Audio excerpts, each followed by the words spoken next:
रहीम अस्सलाम वालेकुम students, welcome back to my channel educational tips. कैसे हैं आप सब? उम्मीद करती हूँ आप सब बच्चे बिल्कुल ठीक होंगे।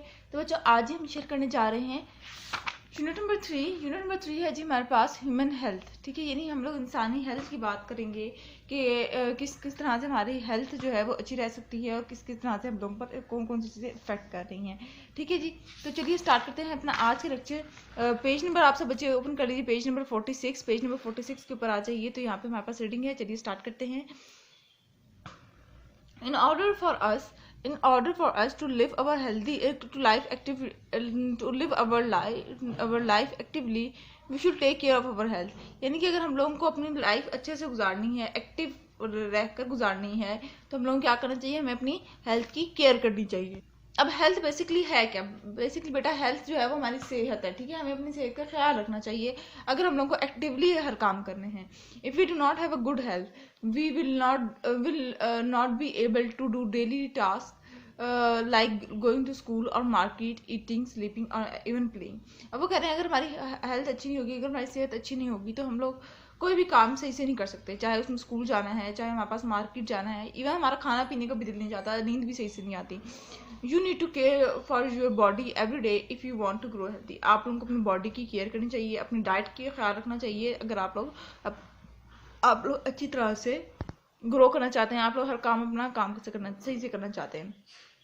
Sleep, rest, exercise and playing games are important for mind, spirit and the body. अब वो कह रहे हैं सोना, रेस्ट करना, एक्सरसाइज करना और गेम खेलना, ये हमारे माइंड के लिए, ये हमारे लिए इंपॉर्टेंट है। क्यों? क्योंकि इससे हमारा माइंड फ्रेश हो जाता है, हमारी बॉडी खुल जाती है, मतलब कि एक तरह से हम लोग तरोताज़ा हो जाते हैं। ठीक है, फ्रेश हो जाते हैं।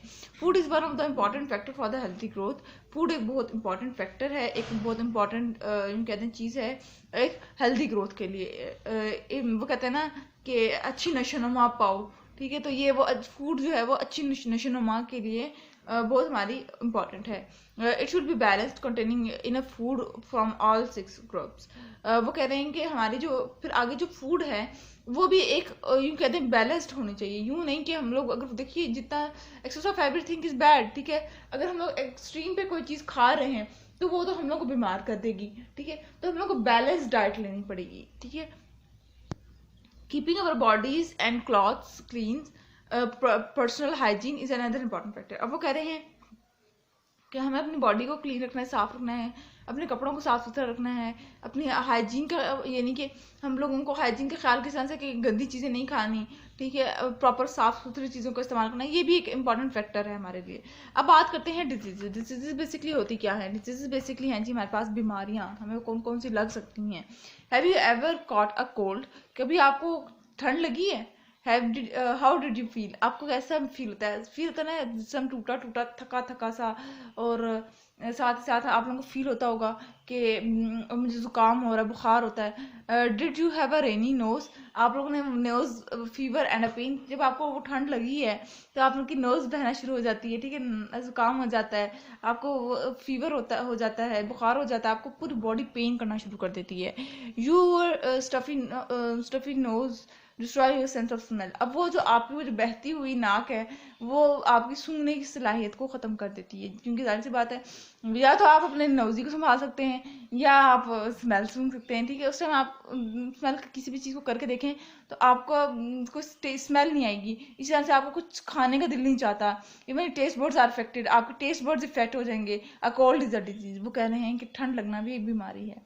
ठीक है, a disease is a change in a living organism, animal or plant that prevent it from working normally।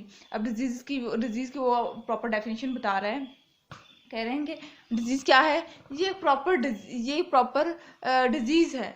ठीक है, डिजीज क्या है? एक ऐसी बीमारी, एक कुछ ऐसा इंसान को हो जाना, किसी लिविंग ऑर्गेनिज्म को, जिसके एनिमल्स और प्लांट्स आ जाते हैं, जो उसको प्रॉपरली फंक्शन करने से, उसको अपने डे टू डे लाइफ को एम्स को फुलफिल करने में रोक दे। ठीक है, वो उसको हम लोग डिजीज कह देते हैं। Disease can be cause by many thing, disease बहुत सी चीज़ों से हो सकता है। Disease can be cause by lack of proper food, disease किससे कॉज हो सकता है कि आपने सही तरह से खाना नहीं खाया, लैक ऑफ एक्सरसाइज नहीं की, ठीक है, और थ्रू जर्म्स, और जर्म्स आपके अंदर इंटर हो गए तो उसने आपको कर दिया, ठीक है, बीमार कर दिया। Disease usually have symptoms, diseases के ना, हर डिजीज के, हर बीमारी के कुछ ना कुछ सिम्टम्स होते हैं। जैसे जब जुकाम होने वाला होता है आपको छींकें आती हैं, ठीक है, a symptom is a change in the body that indicate the presence of the disease. और सिम्टम क्या है, वो इंडिकेशन, वो बॉडी का इशारे देना कि यह आपके अंदर जर्म जो है, ये आपको डिजीज होने वाली है, उसको हम लोग सिम्टम कह देते हैं। When we have a fever, we feel weak, tired, the temperature rise and our body itches. अब वो कह रहे हैं कि देखिए जब हमें फीवर हो रहा होता है, इसी एग्जांपल दी है, तो हम लोगों को जब फीवर होता है तो हम लोग को क्या, हमारी बॉडी थकी थकी फील होती है, ठीक है, हमें ठंड ठंड से लगती है। ये हमारी, ये क्या, ये बता रहा होता है, ये सिम्टम्स हैं कि हमारी बॉडी का टेम्परेचर इंक्रीज है, ठीक है, इस वजह से हम लोग फीवर हो रहा है। In influenza we have a runny nose and other symptoms, while having a cough you might have experienced pain in the your throat and coughing.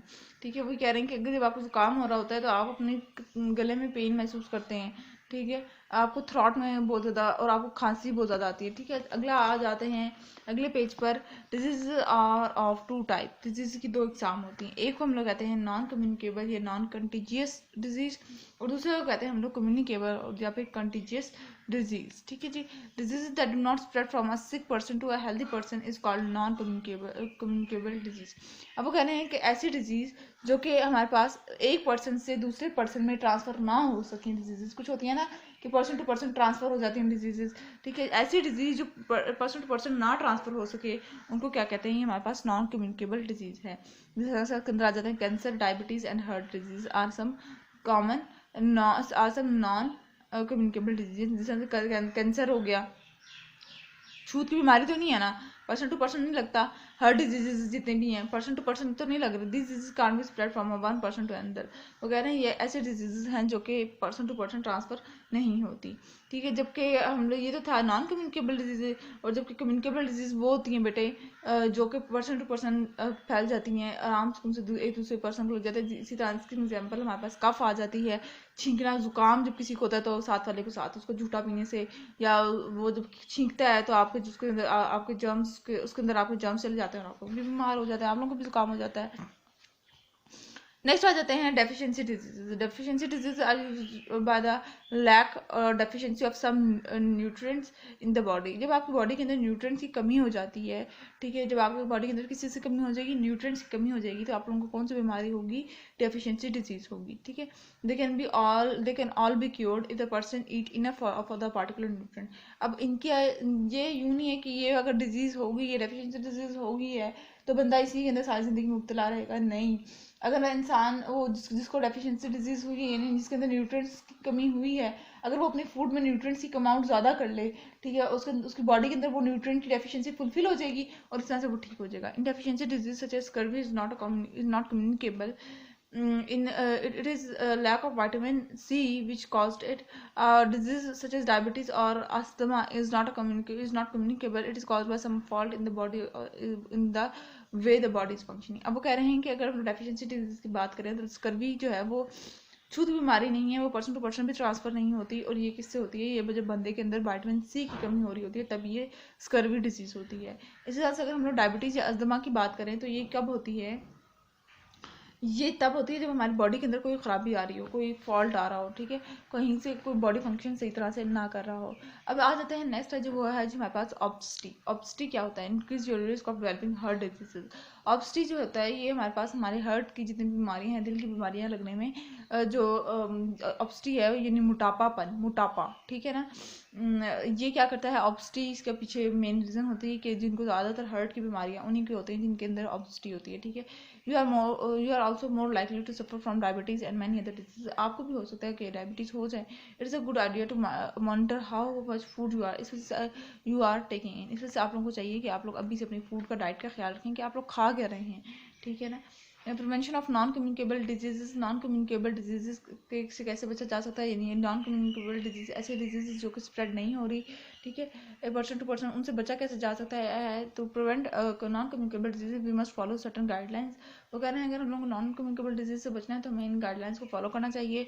Eat a balance diet, एक अच्छी डाइट लें, ठीक है। Balance diet prevent and cures deficiency disease, it also prevent obesity, ठीक है। वो कह रहे हैं कि डेफिशिएंसी सॉरी बैलेंस डाइट जो होता है ये हमारे बॉडी में किसी चीज़ की कमी भी नहीं आने देता, ठीक है ना। अगर हम लोग बैलेंस डाइट ले रहे हैं, एक मिकदार में हर डाइट ले रहे हैं, तो क्या इससे हम लोगों के अंदर कोई किसी चीज़ की डेफिशिएंसी नहीं हो सकती। इट ऑल्सो प्रिवेंट ऑब्सिटी, ये मोटापे को भी रोकता है। Stay active so you do not get fat, आप एक्टिव रहें हर टाइम, सुस्त ना हो, इससे क्या आपकी बॉडी के अंदर फैट्स नहीं बनेंगे, ठीक है। Exercise keep your muscle in good condition, it also strengthen them. Exercise हम लोगों को करनी चाहिए क्योंकि इससे हमारे मसल्स जो होते हैं वो गुड कंडीशन में रहते हैं, अच्छी कंडीशन में रहते हैं। इसी तरह से हम लोगों को हमारा एनर्जी भी मिल रही होती है, ठीक है।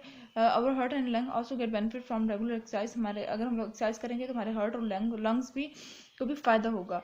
दे can do their work better if we regularly make them work harder than normal, ठीक है। इससे वो ज़्यादा अच्छी तरह से काम कर सकेंगे हमारे हार्ट और लंग, क्योंकि जाहिर सी बात है जब हम लोग डेली एक्सरसाइज करेंगे तो उनको हार्ड वर्क करने की आदत हो जाएगी, ठीक है। Exercise reduces the amount of the fat in our blood, इसी तरह से एक्सरसाइज क्या हमारे जो हमारी बॉडी के अंदर फैट्स हैं उनकी अमाउंट को कम कर देता है। This make it less likely that we will have serious heart disease, इससे एक्सरसाइज करने से फिर क्या होगा कि चांस कम हो जाएगा कि हम लोग को कोई भी बहुत ज़्यादा बड़ी बीमारी हार्ट की हो सके। We can also control our lose weight through regular exercise, हम लोग अपना वेट भी कम कर सकते हैं रेगुलर एक्सरसाइज करके। और bones also grow strong through regular exercise, और अगर हम लोग ज़्यादा हर रोज़ ही एक्सरसाइज कर रहे हैं तो हम लोगों को क्या होगा, हमारी बोन्स भी स्ट्रांग होंगी। तो ये था आज का लेक्चर, होप्स आपको समझ आ गया होगा। अगर आज का लेक्चर आप सबको समझ आ गया है तो मेरे चैनल को सब्सक्राइब कर दीजिएगा, वीडियोस को लाइक कर दीजिएगा और साथ साथ बेल आइकन को प्रेस करना मत भूलिएगा, इससे मेरे आने वाली हर लेटेस्ट वीडियो सबसे पहले आप तक पहुंचेगी। मिलती हूँ किसी और वीडियो में, दुआ में याद रखिएगा, अपना ख्याल रखिएगा। अल्लाह हाफिज़।